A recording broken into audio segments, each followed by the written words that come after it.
All right, folks, we are live again with another Pangburn live stream. Trump has fucked everything. How do you like that? I'm saying everything because it seems like everything. There are going to be some things I come into contact with that I agree with Trump on.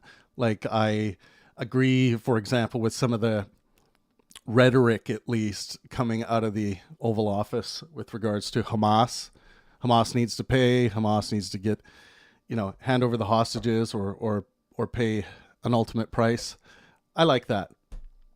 But besides that, Trump has fucked everything. He is a fuck up in this position of president. And many of you voted him in with a big smile on your face, thinking that this was going to be glorious. It's gloriously stupid, awful, immoral, disgusting. And if that's what you meant by glorious, then fine. But we have a lot to go through here today. Let me just fix my camera a little bit. I had my camera all fucked up. So maybe I'm the fuck up. There we go. I want to open my Discord a little bit here. Actually, you know what? I'm going to do it from my phone so I don't screw up my camera. But welcome back, everyone. I would actually love to hear from all of you on YouTube what Trump hasn't fucked up yet. I just gave my one offering that I think, it's obvious. Any moral person should be anti-Hamas and demanding that Hamas release hostages under threat of violence. If you're a leader in this situation, that's not anything that's difficult to sort out as a moral human being, I would say. So at least Trump has that right. For whatever reasons underneath, I don't know, but I'll give him one thing he hasn't fucked up. But let's look at the giant list of fuck ups. Let's look at. I wanna get to this whole tariff phenomena, right? Every economist in the world will tell you that what's happening right now with these responses to Trump's tariffs are exactly what every economist predicts, right? The retaliatory tariffs coming back towards you, and it ends up just fucking up the little guys needing to pay more for products unnecessarily, which is what is going on here. Unnecessary trade war. Initiated by the richest country in the world. Penny Nada says, "Watch your mouth." Why am I speaking ill of the of Donald Trump? Does that bother you, or is it just fuck? You can't handle fuck. Well, you know what fucking bothers me is the way Donald Trump has fucking extorted Ukraine. When they're in the middle of a fucking war and they're being fucking invaded by Russia, who's a fucking enemy, Trump comes in and tries to weasel and squeeze out a $500 billion fucking mineral deal, and then leaves Ukraine, who's an ally, fucking hanging dry. Fuck. Yeah, exactly. Hail the king, King Orange Man. So yeah. But, oh no, you guys, this is all part of Trump's 10D chess that he's playing. Have you read The Art of the Deal? It's all lined out there. What page? What page? When things are going, whenever Trump makes a decision, what people have been programmed to do, his supporters have been programmed to do, is just justify it. Not question it, not engage in critical thinking, not think how it could be wrong, just justify it. This is cult behavior, cult epistemology. This is argument from authority as a criteria, or its authority as a criteria of truth. That's what you're all relying on, all of you Trumpers out there. Your criteria of truth right now, with regard to the politics that's going on in the world today, your criteria of truth is Trump is true. What Trump says is true. We must justify it. That's what you're doing. Everyone else sees it. It is obvious to everyone else. You should stop doing it. Why? Because almost certainly the higher purposes in your life are being affected negatively by engaging in such an epistemological framework. If you are a Christian, for example, I'm not, I'm an atheist, but if you are a Christian, you cannot sit there and call yourself a Christian by simply trying to justify all of Donald Trump's lies and immoral behavior, obviously immoral by even Christian standards. So there needs to be a moral awakening by his fan base or his cult following, whatever you want to call it at this point. There is a huge section of Trumpers who are just cult followers. They will justify everything. You'll see them in the comment section here today. All they will do is justify his immoral behavior, geopolitically or otherwise.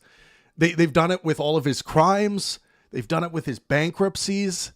They just do that because they think, and I think part of this has to do with like this fallacy of because the guy has an exuberant amount of wealth, that makes him some kind of authority on how to run things.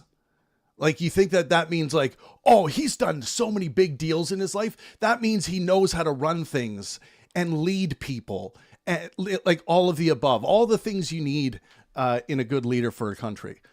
That should not mean that. That is a fallacious way of thinking. So yes, the tariffs. When Trump slaps the tariffs on, I thought this meme was hilarious. So I'm adding these tariffs. His supporters say this is going to create jobs. Everyone just wait. It's going to create jobs. Sometimes trade wars are necessary with our allies. It's going to create jobs, man. The next day, I'm removing tariffs. Oh, that's because the art of the deal. He's just playing 10D chess here. Next day, I'm adding tariffs. Yeah, he's creating jobs. Day after that, oh, no. This is 10D chess. I read it all in the art of the deal.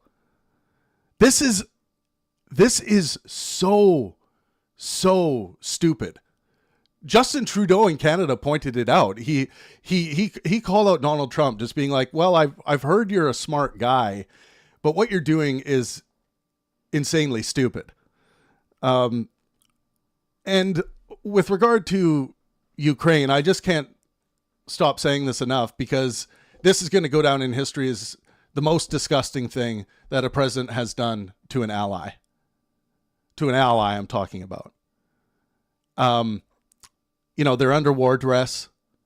Trump goes in there and extorts Ukraine, trying to squeeze a mineral deal out of them while they have Russia invading and have taken a lot of territory, and they're under war duress. And Trump can't understand why he's not going to sign this mineral deal under duress, because it's not a wise thing to do and it's not a moral thing to do.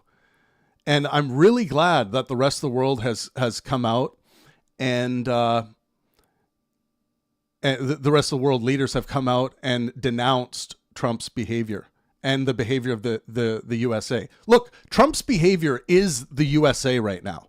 That is what you are. So if this isn't causing you to like want to spring into action democratically and start lobbying, start working politically to fix your country, I don't know whatever will. But too many people have sat silent to let this kind of regime basically put the United States of America in the worst position diplomatically that they've ever been in. There's been no worse time for the United States of America diplomatically. Canada, who had sympathies for the United States of America, is now like, fuck you. All the people up here are just like, fuck you. We want our Canadian leadership, whoever it is, to not only just equalize this trade war, make America hurt even more. And we can do it. You all rely on Canadian goods.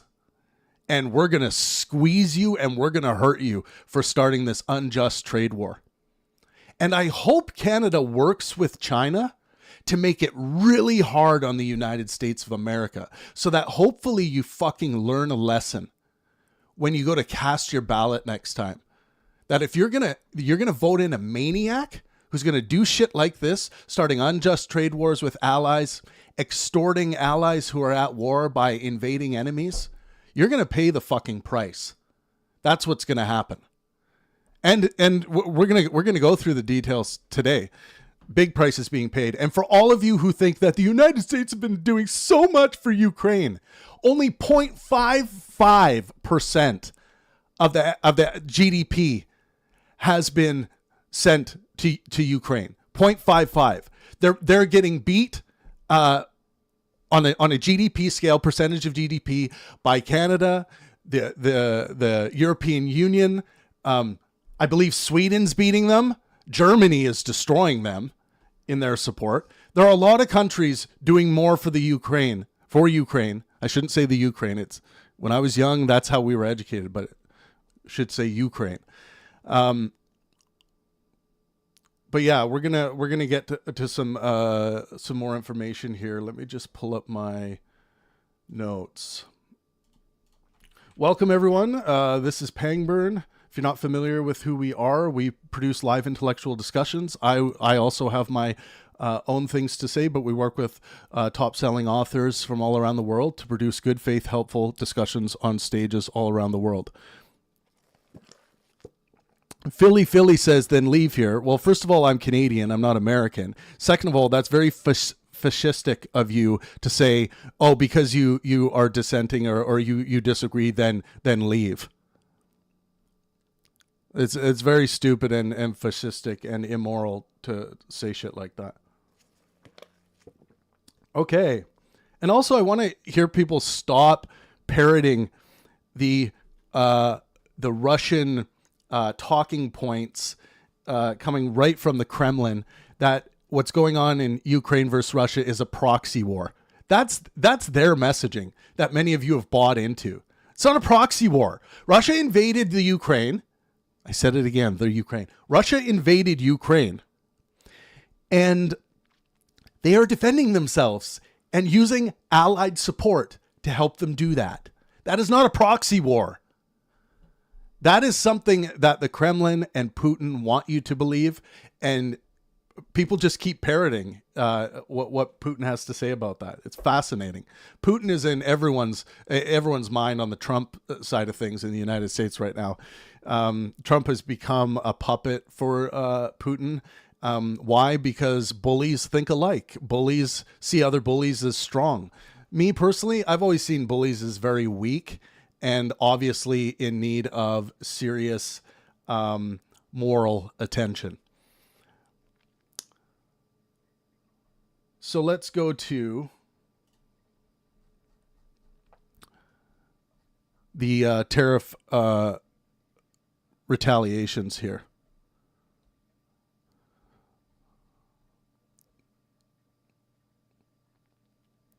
So Trump's tariffs, just as a quick rundown, 25% tariff on all Canadian imports with a reduced rate of 10% specifically for energy products, including, this is as of March 4th, 2 days ago, right? And obviously things just keep changing every day. So 25% tariffs on all Canadian imports with a reduced rate of 10%, specifically energy products, including oil and gas.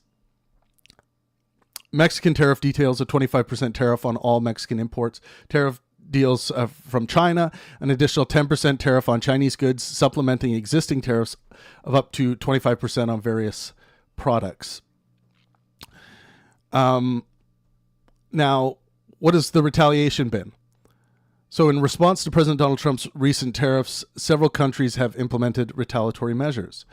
Canada's retaliatory tariffs. Canada imposed 25% tariffs on U.S. goods worth $30 billion Canadian, with plans to expand these tariffs to $125 billion if U.S. tariffs persist. Targeted products include food, textiles, and furniture. China, agricultural products. China imposed 15% tariffs on U.S.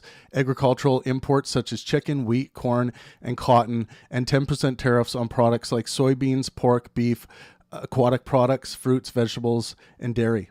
Energy and industrial goods from China. Tariffs of 15% were applied to U.S. coal and liquefied natural gas, and 10% on crude oil and agricultural machinery. Corporate actions. China added U.S. companies PVH Corp and Illumina to its unreliable entity list, launched an antitrust investigation into Google, and imposed export controls on certain metals, including tungsten. Mexico announced intentions to impose tariffs on U.S. goods, and specific details are yet to be released. So, these countries are fighting back. Who would have believed that, right? And they're coming down hard on the United States of America. And I think it's a fantastic thing. And we already have in the chat here, mega. I would like you all to outline what good Donald Trump has done for you and your country thus far. Let's hear it. I'm so excited to hear your great ideas. I saw this in Canada. I thought this was great. There's a Canadian deli selling a Trump sandwich now, which is white bread full of bologna with Russian dressing and a small pickle. Isn't that great? The Trump sandwich is white bread full of bologna with Russian dressing and a tiny pickle. I love it. I love that.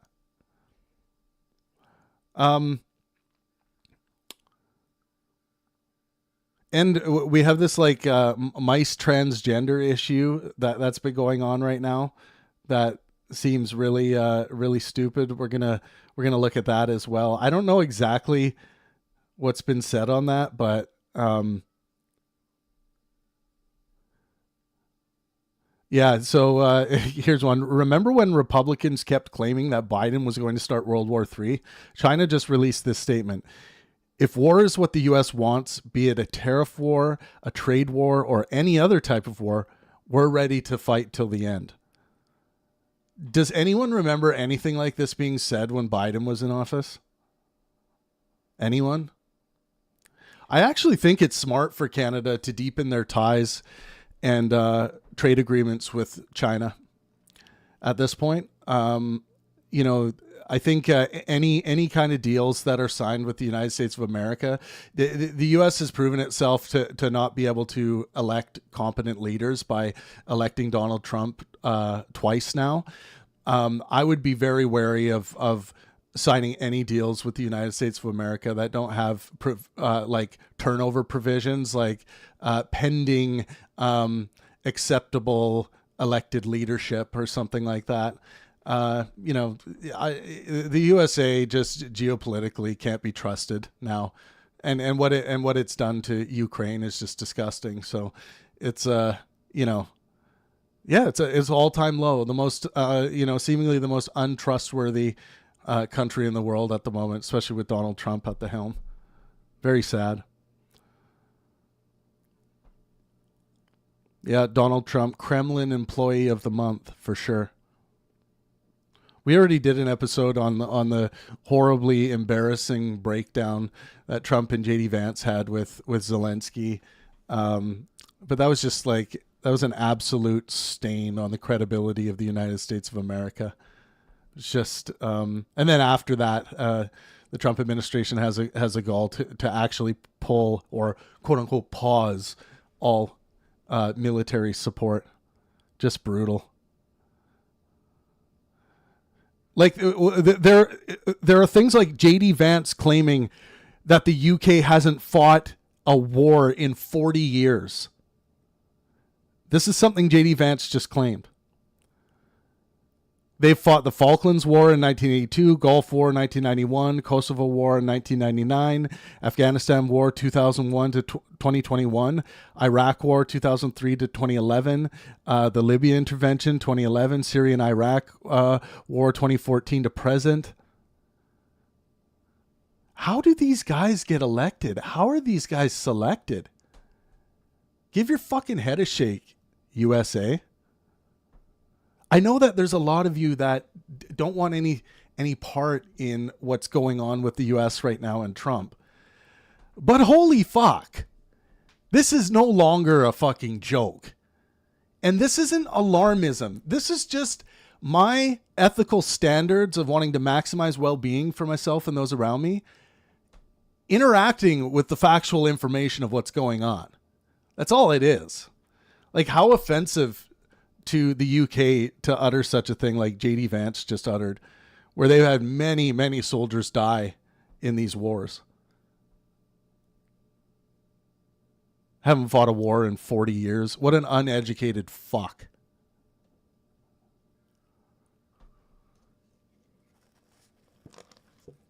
More J.D. Vance referring to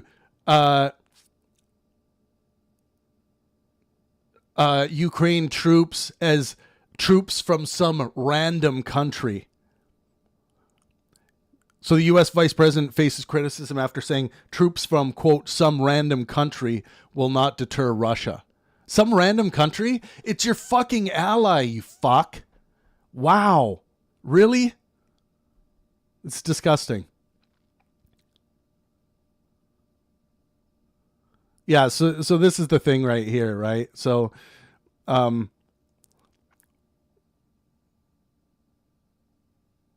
believes that millions have been spent making mice transgender. Trump claimed Biden spent $8 million making mice transgender. The White House tried to back this up with records of funding for research into cancer, asthma, and HIV, some of which use, quote, transgenic. So, and here's a follow-up. So to be clear, some of these studies did involve cross-sex hormone experiments for good reason. So the grant amount, $532,000. The purpose was to use a mouse model to investigate the effects of cross-sex testosterone treatment.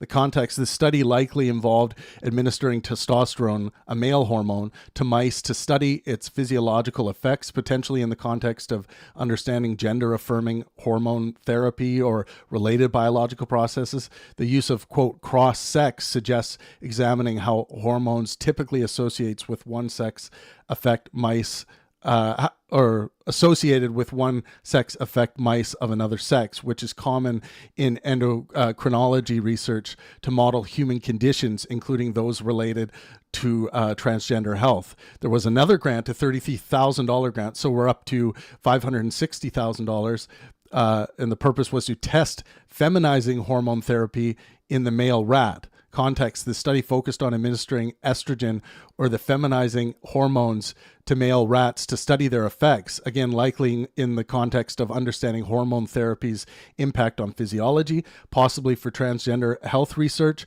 or other medical application. So the claim that millions was spent making mice transgender is a fucking myth, lie, complete, utter bullshit. Not surprising. Trump is a constant stream of utter bullshit. You should know this by now. But many of you are programmed to justify this shit or try to find a way of, no, what Trump was really saying was this, or what Trump was really trying to get at was that. No, he wasn't. Some of you just, it's impossible for you to hold Trump accountable for his lies.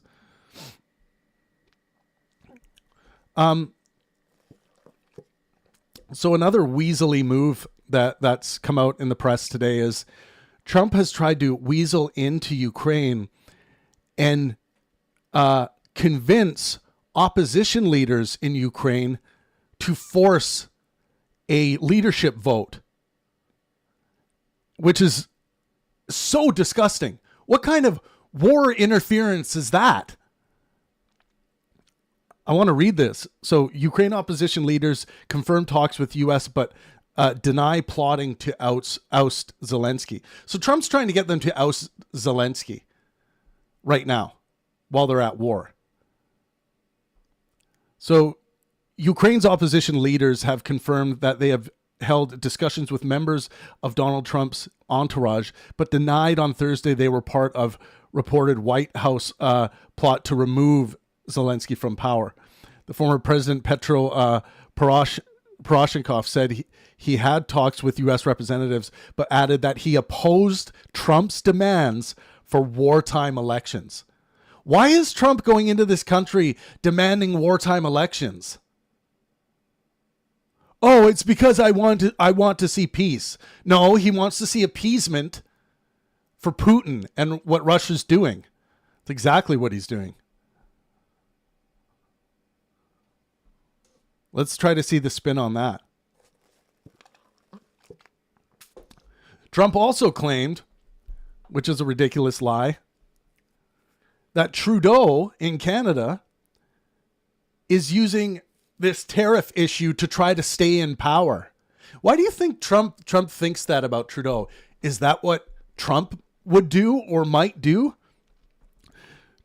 Trudeau has literally announced that he is voluntarily resigning. Nothing's changed there. Trudeau's finishing his term and he has resigned. He's pulled himself out of the running.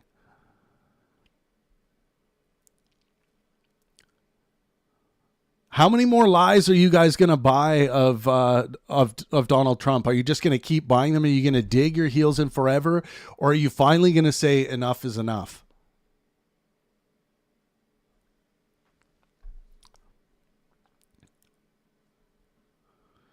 Yeah, and, Mark Rubio came out recently. I think it was today, actually.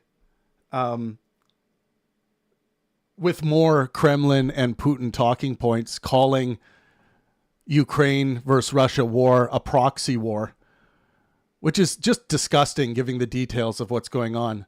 Talk about the narcissism and in saying that, like, oh, this is just all about us.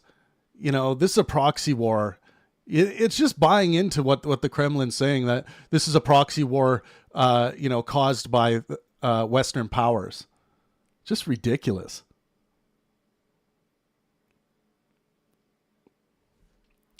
Yeah, this was a good tweet by Tristan Snell. You're fired. Wait, oops, you're rehired. All funds are frozen. Oof, that was unpopular. Okay, we'll rescind it now. Tariffs! Oh, wait, no. Not for a month. Tariffs again! Ouch. That stock market response. Okay, maybe not for cars, not for the next month. Okay? This is just direct evidence of incompetency. But if you yourself are incompetent or an incompetent thinker or an incompetent moral agent, you're going to see no problem with this. You're going to see that, no, that's just how you play chess. That's how you do politics, man. We have to win. We have to win for America. Yeah, okay. The programming continues. What else could the U.S. do to Ukraine that's just downright evil and violates anything that could be called, or anything that any reasonable country would do to an ally? The Trump administration appears to have ordered at least a partial halt to crucial intelligence that the United States shares with Ukraine, that they desperately need to defend against this Russian invasion. So Trump has now paused necessary intelligence. I wonder how many deaths that'll result in.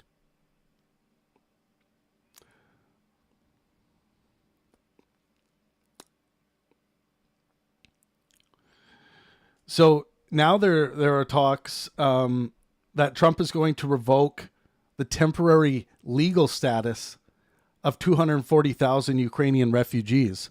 A lot of Trump supporters and apologists are coming out saying, like, he never said that. That is not the case. That's just a lie. I really hope it is. I really hope that's not going to happen. But if it does, this is just like stacking it up for, like, you know, Trump trying to win this war for Putin and everyone who supports Trump, really.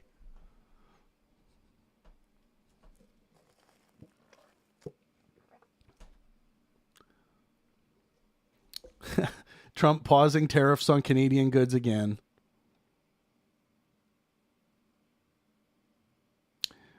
So here's some hypocrisy. So Trump said, for anyone who is interested, I also told Governor Justin Trudeau of Canada. So he's calling him Governor Justin Trudeau of Canada. Because that's the way you treat allies, right? That he largely caused the problems we have with them because of his weak border policies, which allowed tremendous amounts of fentanyl and illegal aliens to pour into the United States. These policies are responsible for the death of many people. Trump pardoned Silk Road founder Ross Albright, who was sentenced to life in prison for running an online platform where drug dealers conducted more than $200 million in illegal drug sales, including fentanyl. So I'm not sure. I think that's direct hypocrisy of how sympathetic Trump is to border drug issues and fentanyl issues.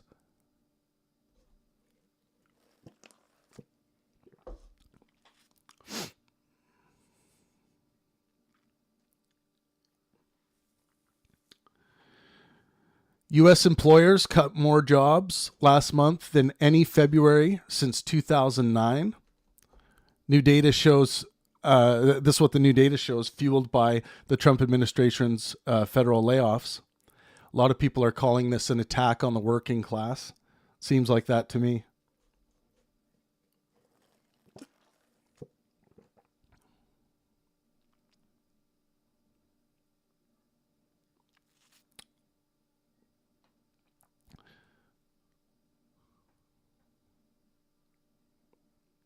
It's nice to see France stepping in to offer more support and a louder voice to what's going on in Ukraine.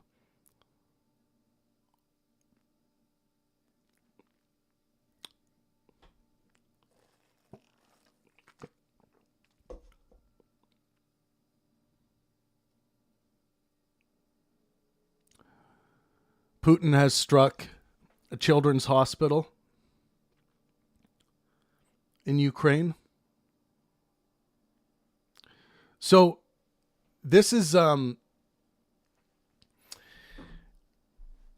what I said before is that now that the United States has stopped providing military aid, what kind of message do you think that sends to the Kremlin, to Vladimir Putin?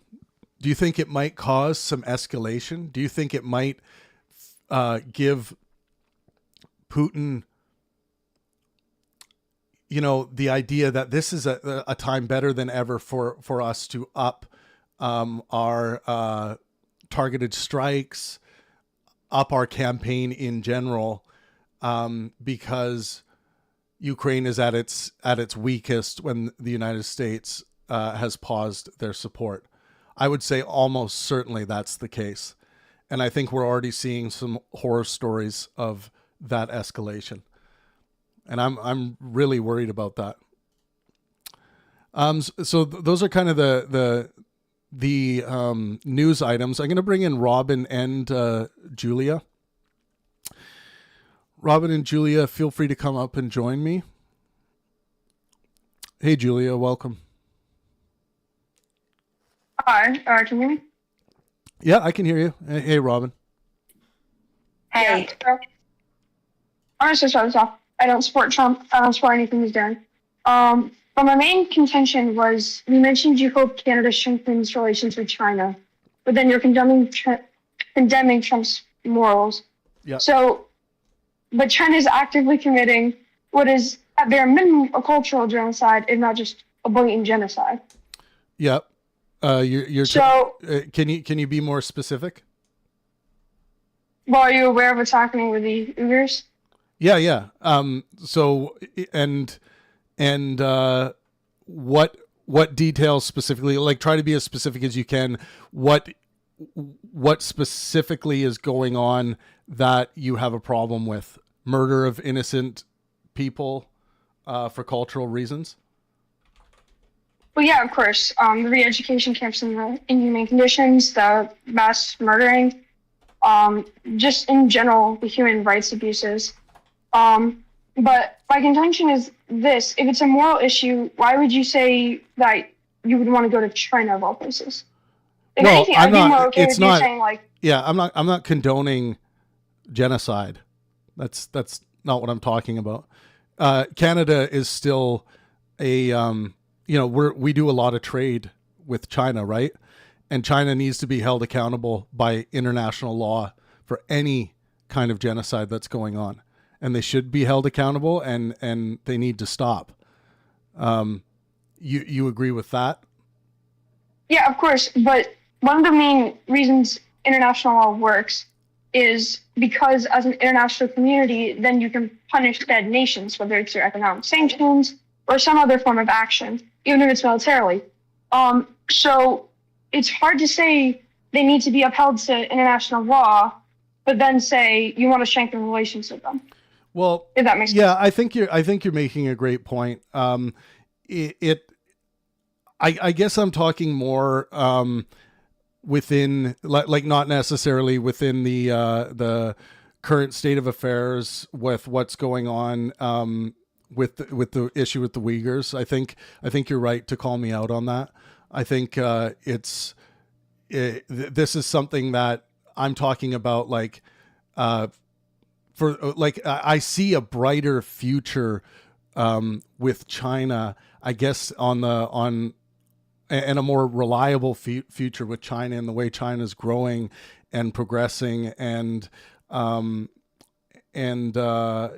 would prefer that China adopts democracy as well. But yeah, I don't in any way condone what's going on with the Uyghurs at all. And so, but do you let me ask you, just when it comes to like culture in China, let's forget about that particular issue. Do you think that the Chinese are moving in a more positive direction in the way that you would want to see humanity ran than the United States of America? It kind of depends. I do think China does have human rights issues, even going outside of the Uyghurs. Yeah. But I mean, if you're going just based off like statistics, not counting human rights, of course. No, I think 90% of China is like owned or something. Like economically, they're succeeding. They're rebuilding. They had some recent devastation because of COVID, but other than that, they have been moving in a positive direction. Like I said, so that's why I said if you're going economically, 100%, China's the way to go. China's developing. I think they're building a military base now that's like 10 pentagons or something crazy. Yeah. But again, it was more you call out Trump's morals, but then you didn't call out saying for China. That was no, you're right. I have to be more clear on that for sure. Of course, I would not condone anything, and here, just for anyone that doesn't know, so the Uyghur genocide allegations, reports from human rights organizations and leaked government documents suggest that Uyghurs and other Muslim minorities in, I think it's Xinjiang, are subject to mass surveillance, forced labor, re-education camps, and even forced sterilizations. While extrajudicial killings have been alleged, direct evidence of systematic execution for cultural reasons is scarce. However, widespread abuse has led to deaths in detention. So I think, so you're calling this a genocide, right? at the bare minimum, it's a cultural genocide. There's contention as to whether or not it qualifies as a actual genocide. So yeah, I mean, culture. It definitely does see that way, that there is a cultural genocide happening, and that's also horrific, and I don't like that. I don't like seeing that happen. I don't support cultural genocides, or re-education camp or forced sterilizations, forced labor for people who happen to have a different culture. I don't have a problem with mass surveillance, so long as it's equally applied. I actually like surveillance of the populace. I think it allows us to minimize unsolved crime and things like that. But that doesn't bother me. I know a lot of people like put privacy on their value scale very high, but I'm not there. So yeah, I think it's important for us to specify cultural genocide for the Uyghurs. I want to see how many people have been affected to date by the Uyghur genocide.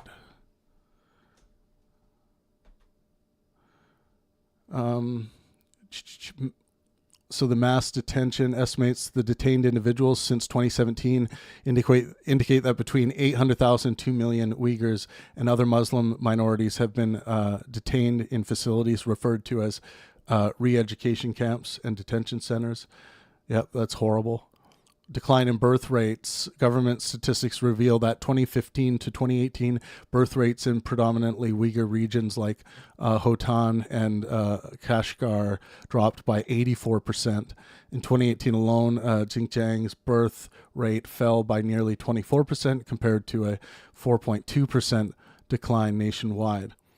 Forced labor transfers. A significant amount of Uyghurs have been subjected to forced labor, both within Xinjiang and in other parts of China. This includes work in factories associated with global supply chains, cultural and religious suppression, destruction of religious sites. Estimates suggest that since 2017, approximately 16,000 mosques in Xinjiang have been destroyed or damaged. Family separations. Hundreds of thousands of Uyghur children have been forcibly separated from their parents and placed into state-run boarding schools. Yeah, it's horrible. Yeah, it shouldn't be happening. Now, here's something to pull up. What does the public... I'm just interested on the polling data now. Sorry for everyone, if everyone on YouTube's not interested in this, but I think we should go down this rabbit hole to make sure we have the right information. So does the public support these measures? Let's get some polling data. Public support for Chinese government's actions against Uyghurs varies significantly depending on who is being asked, where they are, and what source of information they have access to. Inside China, government-controlled narrative. The Chinese Communist Party, CCP, has framed its policies of Xinjiang as part of a counter-terrorism effort and poverty reduction initiative rather than a human rights issue. Most Chinese citizens only have access to state-controlled media, which portrays Uyghur reduction camps as vocational training centers and denies human rights abuses. Due to heavy censorship and propaganda, many Han Chinese citizens express support for these measures, believing them necessary for stability and security. That's a big yikes. Han-Uyghur tensions.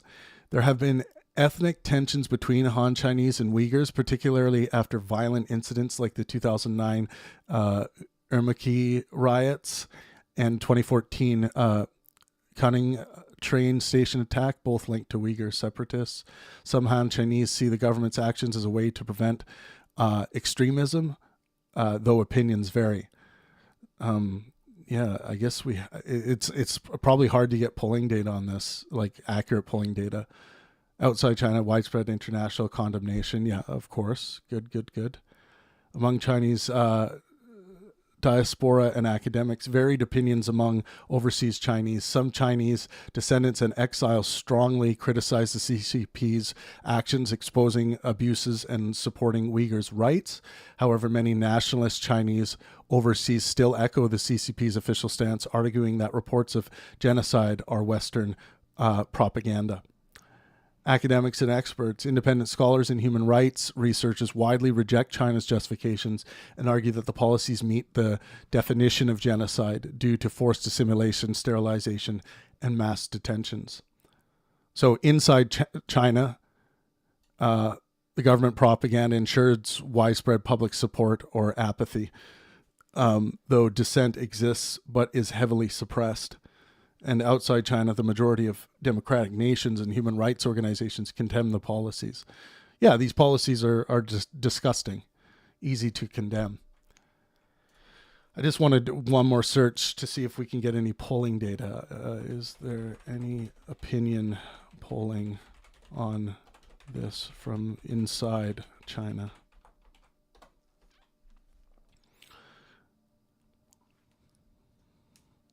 Accurately gauging public opinion within China regarding the government's policies toward Uyghur is challenging due to the absence of independent opinion polling and pervasive state control information. Usually we're able to, some of these organizations, international organizations, are able to infiltrate some of these places to get some good polling data. But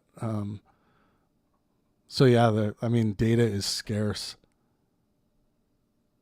Yeah.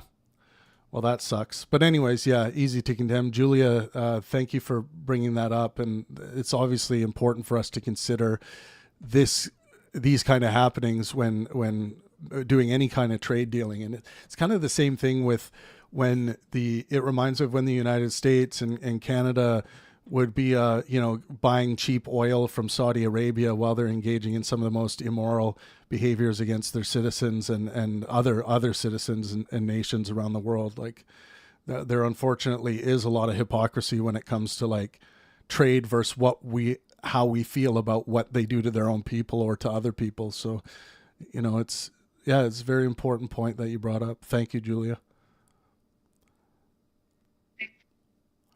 Robin, what do you got? Can you hear me? Yeah. Okay, I wanted to add that not only are we not giving military aid to Ukraine, we have now pulled all intelligence. Yep, I went through that. Yep. Okay, yeah, we're not sharing intelligence with them either, and that right there is just disgusting. I mean, just absolutely, we've just left them. I mean, right. No warning, no chance for them to develop any kind of counter, intelligence that would like take the place of what we were doing. Yeah. Like Robin, it's crazy because this is like intelligence that the United States is already going to collect anyway. Right? Yeah. For their own purposes. And they won't hand it on to an ally who's being invaded. Like makes me sick. That is a crime against this allyship. It needs to be denounced by everyone. There's no good reason. You can't make it. You can't make an argument of how gathering this intelligence is harming the American taxpayer. Sorry, that it's just there's no demonstration of that whatsoever. No, Trump is responsible for every dead Ukrainian after this. He is. I think he should be. So that's an interesting point. But I would say I still blame the invading forces. It's up to the allies to continue to support Ukraine, and so that Ukraine can make a decision not under duress by their own allies. So it's hard to say, like, it's hard to pin the responsibility on Trump unless we can draw a direct line that because they lost their intelligence here, this particular airstrike was not detected. The United States of America had the intelligence. They didn't hand it on. Airstrike occurred. Thousands of people died. That is the responsibility of Donald Trump and the United States of America. And that could almost certainly happen, or an argument could be made there. And that's, that is horrible. When it comes to this intelligence thing, intelligence is everything in these conflicts. Like, it really is. It's so important to know what the hell the enemy is doing, and know what the hell the enemy is planning, and using all of the amazing technology that the United States of America has in order to have a grasp on this stuff. Maybe he just, I feel like he's morally kind of responsible, probably not legally, but morally he has no morals. Of course. Donald Trump bears some responsibility moving forward here for it's hard to not say for every death. And now that I talk about it, I probably agree with you a lot there, Robin. Trey, what do you got to add here today? Thanks for calling in. What's up, Travis? Yeah, What's up, thanks man? for having me on. So I caught this discussion on the tail end. I caught you saying that you prefer mass surveillance. I'm not a guy that's like highly values privacy. Like, I would give up the privacy of my life so long as it was only like available for like emergency use or whatever. Like, if I think citizens should be willing to give up privacy if it helps us better, let's say, catch sex criminals, or any kind of other criminal behavior, and allow us to get ahead of things, get ahead of school shootings, get ahead of I'm not going to say the S word, but when some people take their own life, getting ahead of this stuff, have certain triggers within internet usage and by other means of surveillance to help us stop violent acts against others, and again people going to commit violent acts against themselves. I, for one, am fine giving up my privacy for better security against some of the worst evils that plague us. I feel like we have some of that too, to a certain extent. Like, you read stuff about the shootings that, hey, they said this and that on like public social media. So I feel like we do get a heads up, but it's just they probably get so much of that it's hard for them to take action on that. Well, and I'm just talking about like refining that technology and getting it I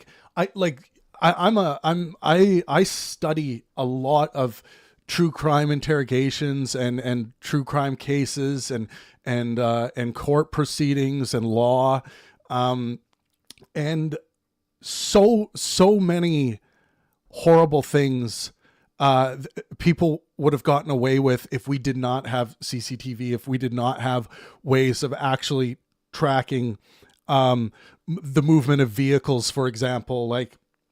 So I'm just saying, I like a camera on every street corner. I like a camera in front of every business, as an operating camera, as law. Maybe even at the front of every home, and even if the government had to subsidize this, I just know that we could get ahead of a lot more if we had really advanced, and even implementing advanced AI systems to really understand when there's a critical issue, a warning, get that out fast, even as a predictive measure, so that people would be at the front door of the person who's about to commit a school shooting or whatever, and they would obviously be arrested, detained, and get the help they need before this stuff happens. This is what I mean when I say, let's give up some of our privacy, or a lot of our privacy, in order to better serve these horrible issues. I feel like that's pretty scary. Somebody commented 1984. That's what I'm thinking of. I think you're assuming that there is a benevolent government in place that is going to do everything right and by the law, and obtain search warrants and exercise these surveillance powers I'm not Just afraid. me. Just I'm not afraid of government. No. Okay. No. I don't fear. I mean, I'm Canadian. I grew up with a government that, it has, as far as I can tell, has never caused me to doubt their ability to hold bad actors accountable. I just trust my government. And even if an untrustworthy government came into place, I would want there to be a lot of bureaucratic tape and a lot of ways so that law enforcement would be the people who would have primary access to these alerts, and only when these alerts are triggered would they be able to access like the people's internet search history, or whatever they needed to access in order to make sure everything's fine. So it would be used for those purposes. Obviously, there can always be the threat of a bad actor coming in, but then I think if you're calculating based on that, as opposed to, so I engage what's called in positive utilitarianism, using well-being, which basically means physical, mental, and social health, well-being as the goal. And for someone to look at this issue and say, well, what about the bad actor who might be around the corner, who might come in and fuck us up? I'm saying that negative utilitarianism, that suffering avoidance calculus, is getting in the way of what could be a good thing. What do you think about the truckers in your country? The truckers, the ones that followed the rule of law and kept and engaged in their protest peacefully and legally, I support their right fully to do that. So did Justin Trudeau. Justin Trudeau came down hard on the people who were breaking the law and illegally practicing their protest. And Justin Trudeau needed military support to properly police this, because it was kind of an unprecedented scale of an issue that had a lot of illegal behavior happening with it.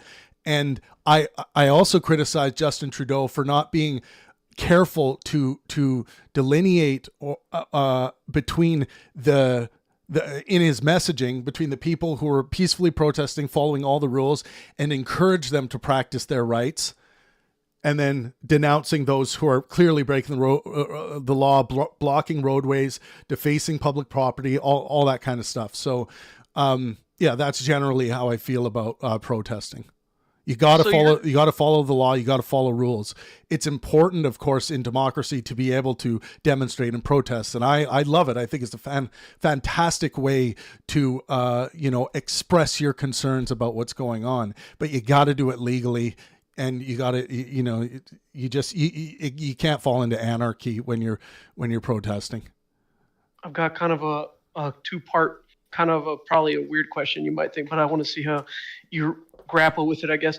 You're an atheist, right? Yeah.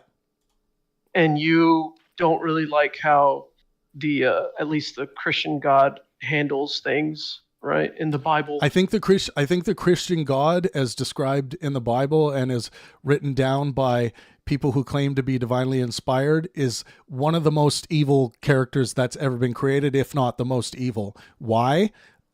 Because in his grand design, he included, where he could have just not included, apparently, he included childhood leukemia.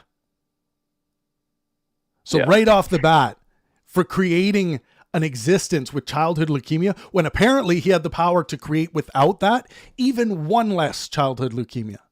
But he did it. Makes him evil.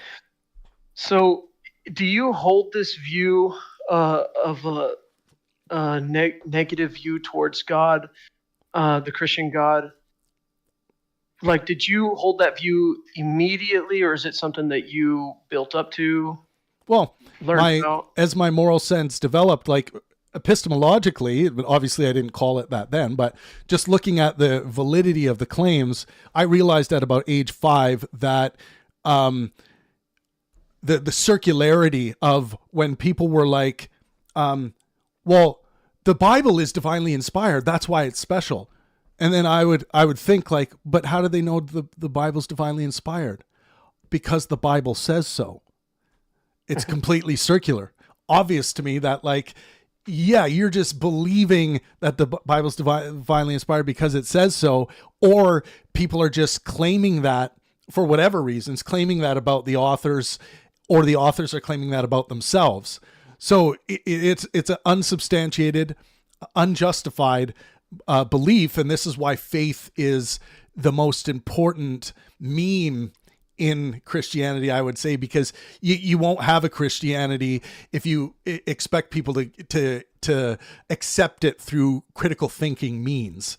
It just won't happen. You need that faith as the justification in and of itself. You're just asked that, okay, that's where you put faith in, which is the way I define faith. The way I see it used, and same with Matt Dillahunty and many others, the excuse you give for believing something when you have no good reason to give. Because if you had the good reason, you would just give your good reason. You'd be like, no, it's divinely inspired because of this. No, you have no good reason. So faith becomes what you think is a good reason to give. But I think it's an excuse. But, Well, this is kind of where I'm going with this. You hold this view. It sounds like you built it up over time, and you just you don't see the positive side of Christianity. Which positive side? Well, hang on. You don't see another side. You just see it in the negative. No. Oh, you do. Okay. Let me also outline that Christianity and Christians has produced a lot of good throughout history. I would say for bad reasons, like for unsound epistemological reasons. If we're just talking from an epistemological stance, for unsound reasons, produced good by even my own moral metric of human well-being. So, but my argument epistemologically is that you don't need this, obviously, to be a good human by the standard of human well-being. You don't have to accept things on faith in order to do good by a well-being standard for humanity. But that isn't to say that if you're a Christian or you adopt Christianity, that you're not going to be doing good for the physical, mental, and social health of your fellow man. We see Christians do it all the time. Got you. So like kind of where I'm going with this is you have this view, you actually get both, you can see the both positive and negative view of Christianity, but you take this view of God as an authoritarian, right? And all-seeing authoritarian. But then if you apply that to the government, you want the government to be all-seeing. You don't want the government to be authoritarian. But how can you not view all of the negative things that governments have done, not just in I doubt the Canadian government is perfect, but all over the world, the governments have done terrible things to people. Yeah. And then how can you give them that kind of power over people to surveil? Well, hang on. Here's the positive and negative utilitarian approach. And it also comes into contact with a sound epistemology. So horrible things have been done by governments, right? Yes. We have these huge events that have occurred. Most of the time, though, governments are serving by the standards of rules in a way that they are asked to serve, right?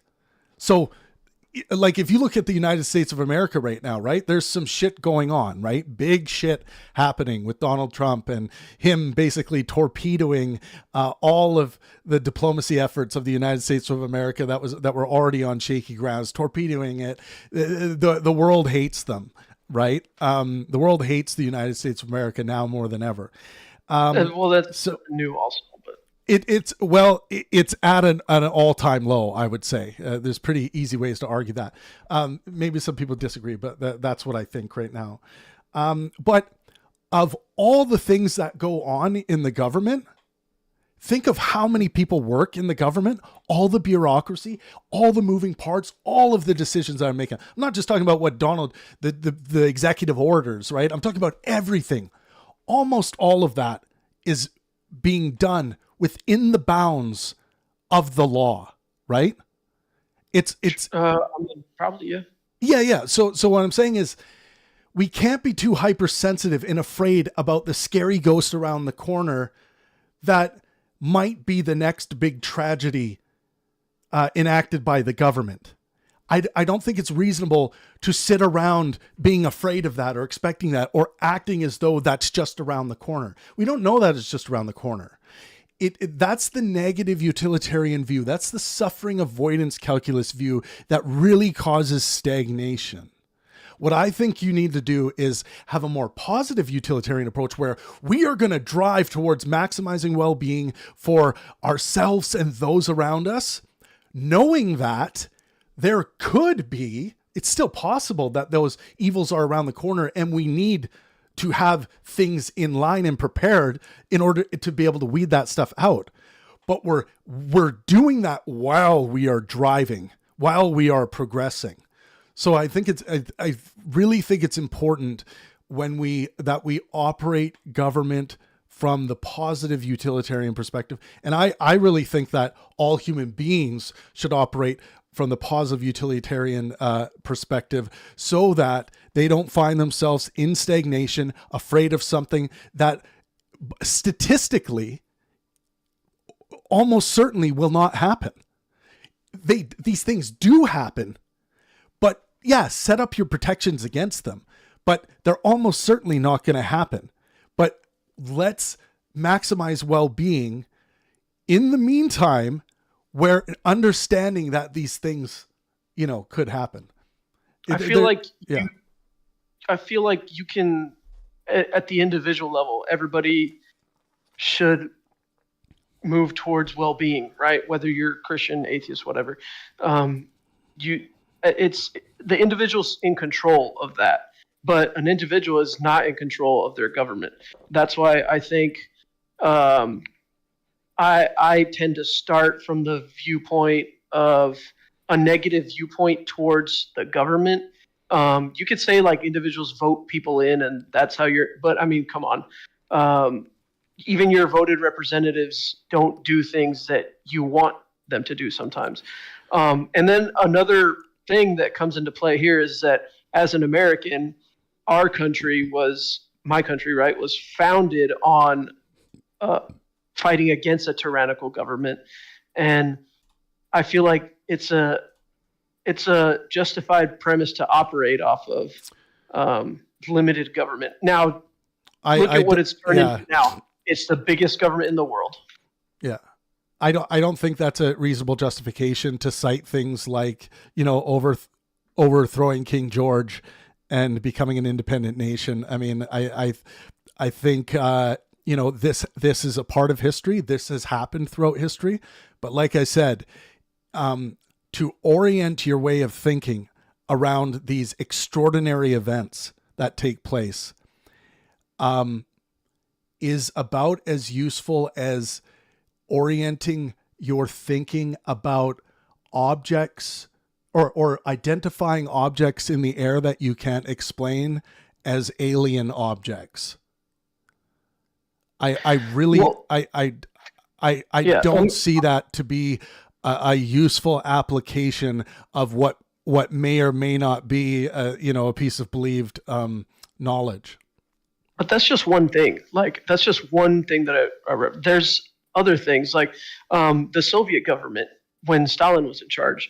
Yeah. You also have the Nazi government. He starved 3 million of his own people because he stole their farmland. And you and I are going to agree agree on these horrors.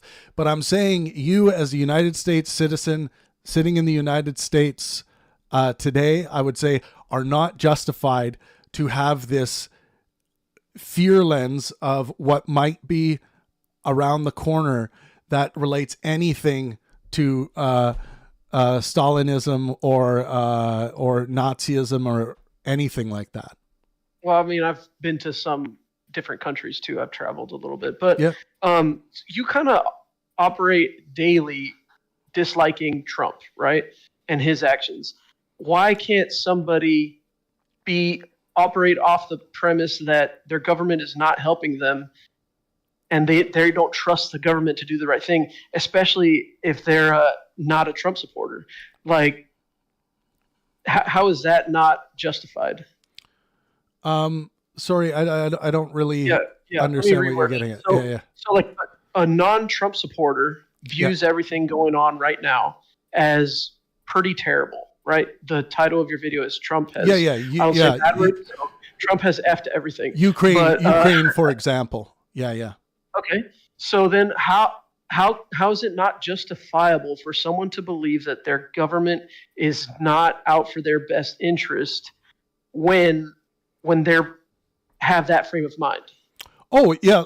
The evidence, if they see things happening in front of their very eyes, like the facts of the situation, that Trump has extorted Ukraine, Trump has stopped military aid for Ukraine. This is an ally being invaded by Russia. We all know this. And also now he has turned off information sharing, vital information sharing, and intelligence sharing with Ukraine. This kind of stuff, I think it's imperative and important to, as a member of democracy, to use your own ethics, use your own moral foundation to judge it. To judge it as good, judge it as bad, judge it as right, judge it as wrong, and engage in discourse and having conversations about this. We're talking about what's actually happening right now. I'm not making claims. I'm not making claims that Trump is going to, destroy the entire United States of America. It's going to just turn into anarchy and everyone's going to die or whatever, or he's going to cause a nuclear war. It's like, no, I'm not saying things like that. I'm just interacting with the facts as they unfold. I'm not creating some grand conspiracy of where this is all going. I'll give some predictions, but for the most part, I'm just interacting with the facts as they are happening in front of my very eyes here. And I also, quick, I know that it's not going to be tangential. I just want to point out, you can go back to when we talk about big governments or totalitarian governments, these are two different things. So like King George's government was totalitarian because it didn't give representation to the Americans, and that's what the American government is based on. And what we're talking about is whether governments are democratic or not, whether they can change, as opposed to being dogmatic and serve the interests of the people who they're supposed to protect. That's the difference. That's all. You can get back to your point. That's all I wanted to say. Gotcha. Well, thank you. And I guess all that kind of does blend into what point I'm trying to make is like, if you ask somebody, a non-Trump supporter, let's say Robin, right? If you ask Robin, are you okay with Donald Trump's government, including Donald Trump, because he is part of the government, having surveillance powers over you? And what would you think, Robin? I mean, if I can pose a question to you. Well, considering that, no, I'm not okay with Trump having surveillance power over me because, and I probably don't agree necessarily with Travis on that issue. But as long as my fellow Americans have the morality to vote for somebody like Donald Trump, I certainly would never be supportive of surveillance. Yeah, so I would be okay with the Trump administration having access, like I was talking about, for the reasons that I said. It's not going to be like Trump being able to get on the computer and view what everyone's doing. This is something for law enforcement. Like, we're talking at the law enforcement level, so that they can enact this stuff if enough triggers are detected, right? So this has nothing to do. So yes, Trump. If I was living in the United States of America and you ask me, well, what about in Trump's America? Would you implement this? It's like, yeah, I have no problem with it. It would have a lot of checks and balances, and this would be for for law enforcement to have policies in place where this is used with great discretion and there would be laws and rules that they have to follow when implementing this stuff. Well, Travis, I'd just like to point out that we have lots of checks and balances in the Constitution, and they stomp the hell out of them. So yeah, it doesn't seem like many leaders that are elected give a rat fuck about the Constitution, especially the separation of church and state. So yeah, they don't.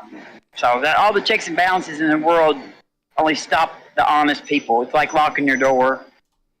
it stops honest thieves, I guess. If they want in, they'll get in. What do y'all think? Well, I'm glad we talked about that surveillance. What do you think about the 76% approval CBS poll of Trump's address to Congress? That's shocking. It is. This is why this is.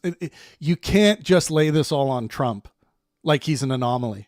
This is why I'm talking in a bigger picture, like about Canada's future, for example, of where we should seek to do business and where we should cut ties with the United States of America, where it makes sense. No, I like y'all's Crown Royal. No, and look, I'm just saying that Canada needs to be more careful after this trade war nonsense, and the fact that so many people out there are still in support, and that congressional hearing of how he like he's already been documented on I don't know how many lies it was. I can pull it up, but there was a lot of lying going on, and that was his congressional address, right?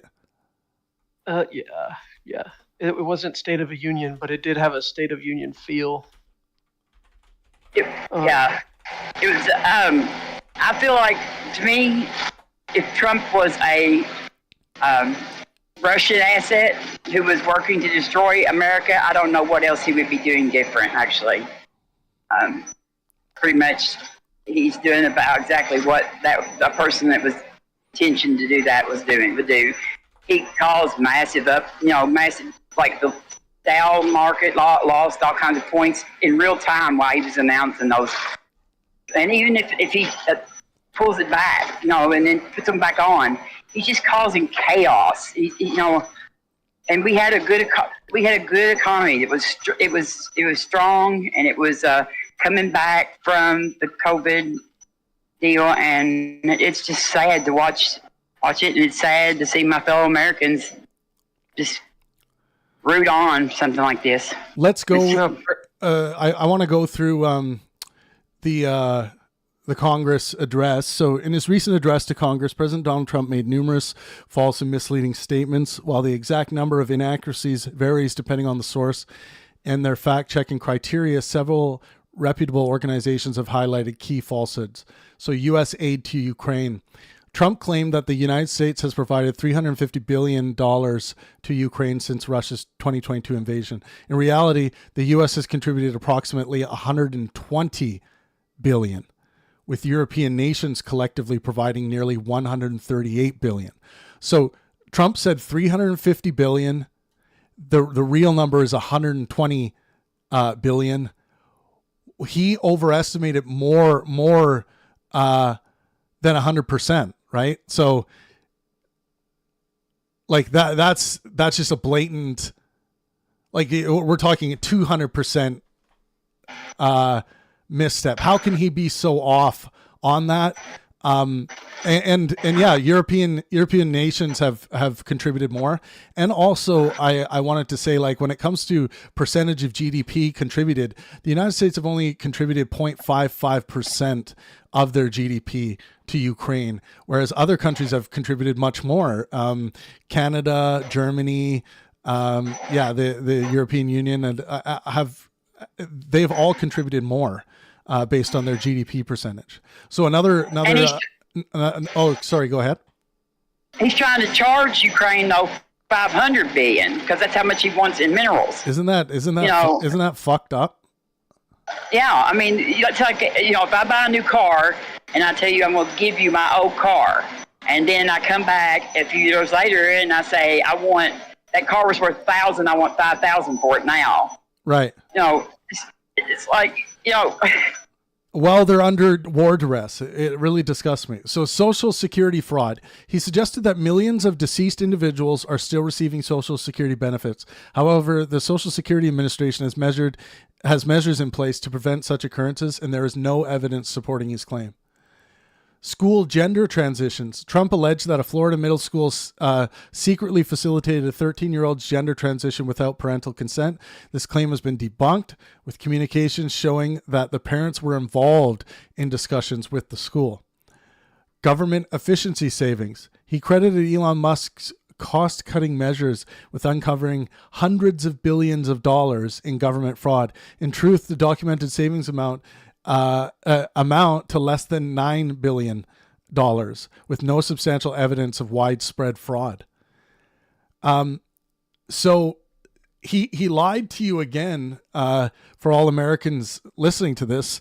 And I'll give you the sources here. This is coming from them.us, The Guardian, Barron's.com, CNN, CBSNews.com, Wall Street Journal, KCCI.com, factcheck.org, APnews.com, NPR, and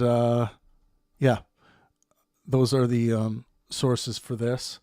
If anyone thinks that that Trump's claims were actually true there, I would like to hear why you believe that.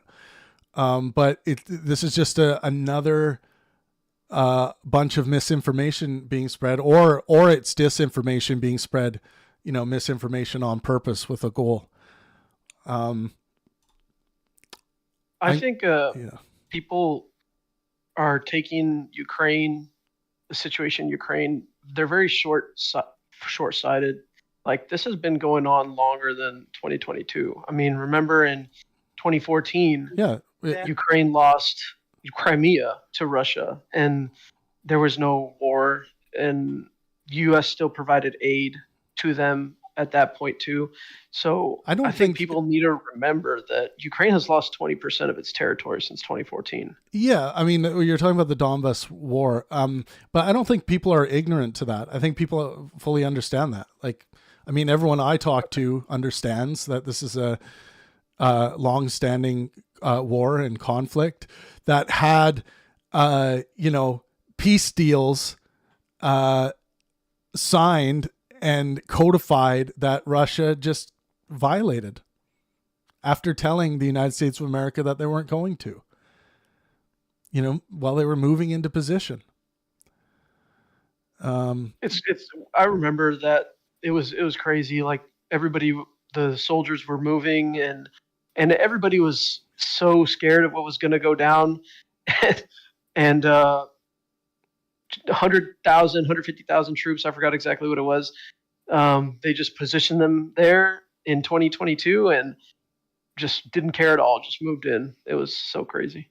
Yeah, that is a weird thing. And there were a lot of people who were like, no, let's just wait and see. Russia said that they're not going to do anything. There were so many people that were like believing the Kremlin and believing Putin. They're like, no, we're not doing anything. Just, it's like they're moving into your house, starting to load all of your valuables into the bag. And they're like, no, we're not stealing anything. Just chill. We're just rearranging stuff. That's exactly what happened. Like, no, man, Nothing to see here. Yeah.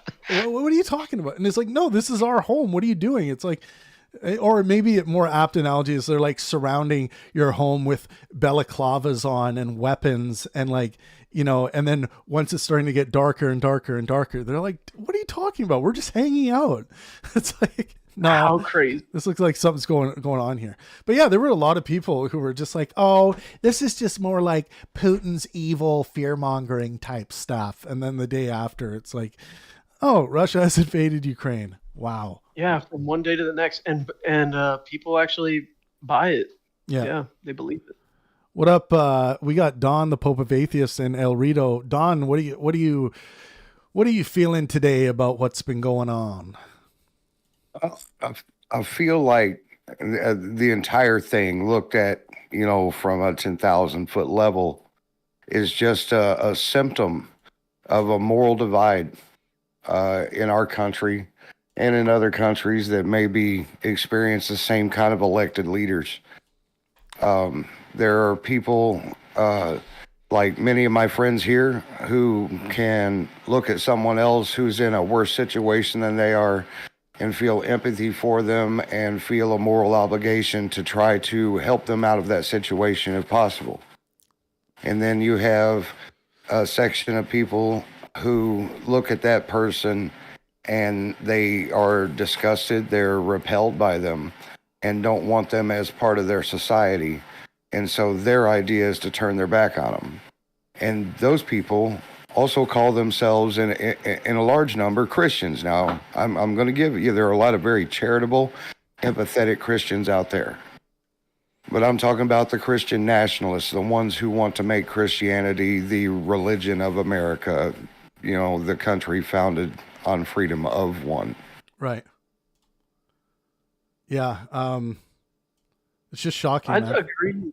There's a moral divide. I pretty much agree with that. It's like there's two different philosophies at competition with one another. And right now, the Republicans are running the show. And there is done. I don't know if you're a Democrat or not, but what are the Democrats doing? What is their plan?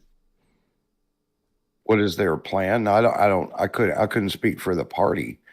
But I have some very good ideas, and a lot of them were Kamala Harris's platform that she spoke widely and proudly about, such as $25,000 in down payment assistance for first-time home buyers. I mean, that's not a lot with today's housing prices, but it's a great place to start. Expanding the child earned income tax credit to put more money in the hands of the lowest income people in the country. They really need it. And we could pay for this by just let's just make 3 people, Elon Musk, Bill Gates, and Donald Trump, pay taxes. But I feel like Democrats have run that over and over, like tax the rich, and the some of the policies you mentioned, and they campaigned like $1 billion, $1.5 billion for Kamala Harris. And is she going to be the choice in 2028, you think? I wouldn't think so. No. Do y'all think that there's like just the Democrats are just very badly defeated right now and they just have no momentum whatsoever? Well, I mean, it's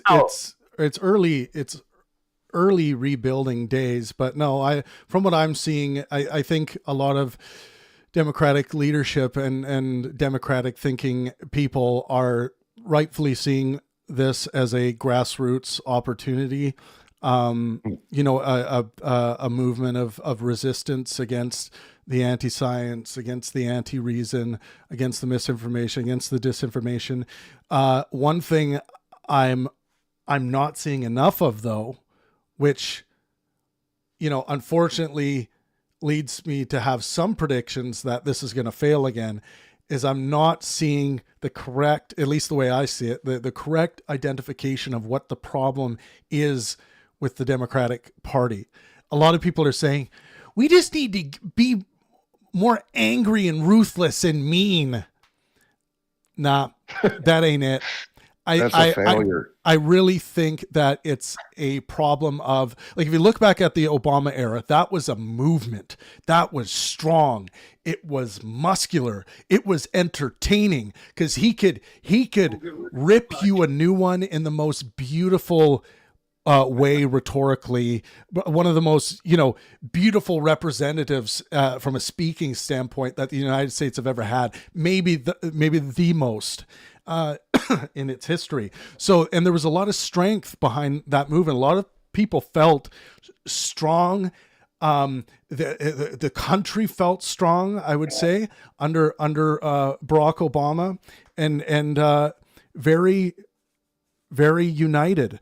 And they need to find something entertaining and strong, those two fundamental principles, at least, in order to go to contest with what the Republicans have going for them. If the Republicans are to, which would be wise for them, stick with this idea of, colorful businessman approach to, simpleton colorful, entertaining businessman approach to governance. And they probably would be wise to try that again. I was thinking earlier, you know how Trump used to be a Democrat? Yeah. I think people, just like the cherry on top, that people want as to one reason why they dislike him more is because he used to be a Democrat. Mm. And it's like a Republican, and not only that, but he is unified, like the undisputed Republican right now, and kind of like rebuilt the party.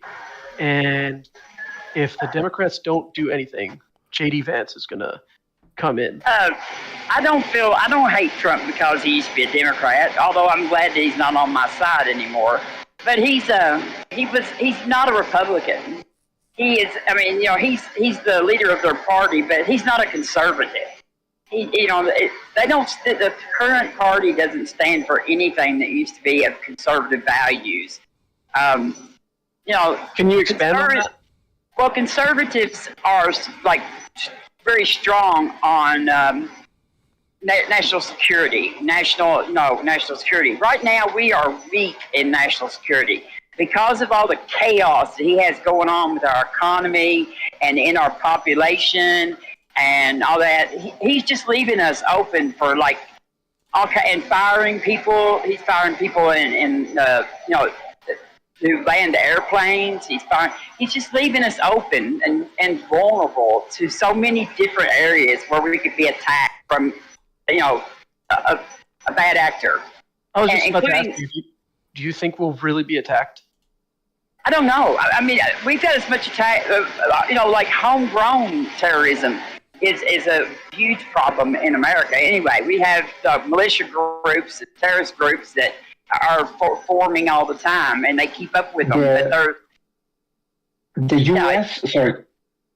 Sorry, Robin. The U.S. is under attack. It's clear that it's under attack. It's not an attack on troops. It is an attack on having Trump on the presidency. The guy believes a bunch of conspiracy theories, right? Invents a bunch of numbers. He's either compromised with the Russians or they have something. There's something is not right. The guy's fighting with all the U.S. allies except Putin, right? He's just clearly not condemning anything that Putin is doing for whatever reason. Yeah. We don't know why, but it is under attack. The U.S. is under attack. Remember January 6th? How close was it for you just needed a few people, right, to flip and do what Trump wanted. So he just remained in power.